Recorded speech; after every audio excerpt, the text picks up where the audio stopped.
And now for the 5, again, they're dealing with anxiety, but it's internalized. And the way they deal with their anxiety is they want to feel safe. So they just want to feel safe. So what makes the 5 feel safe? Well, if they'll collect resources that they need to feel safe. So what kind of resources would make a 5 feel safe? Well, money, certainly, collecting money, but also information and knowledge. So they will collect lots and lots of resources. If you know a 5, you'll find that they go very, very deep on subjects.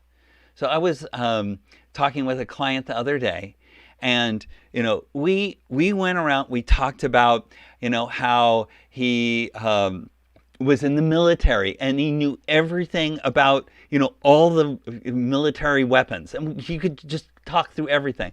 And then he talked about, oh yeah, I was in a band, and then he talked about guitars, deep into guitars. And then, oh yeah, I was a writer for a music magazine. And then he was like, listing all these bands that he's written about.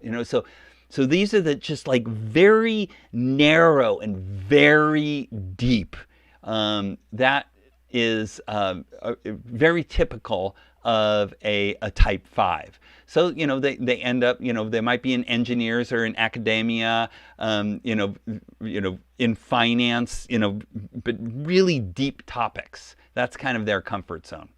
And once they've mastered that knowledge, then they feel safe. And that makes them feel safe, that mastery. I said earlier, 5s can be kind of the flip side of the 1, where the 1 wants to get it right.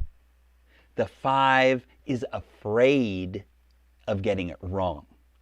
And that's what compels them, because they don't want to appear uninformed. But both are compelled to go very deep on topics. Oh, and if you work with 5s, they can be challenging because they're not very communicative. They're the ones who just sit in meetings, and and you're just trying to draw information out. And for them, why should they give away their information? That's their gold, right? So that 5s can be particularly challenging for project managers. Thanks so much for listening. If you like this, please leave a comment and share it with others. And please subscribe to the channel and stay tuned for the next episode. Thanks again.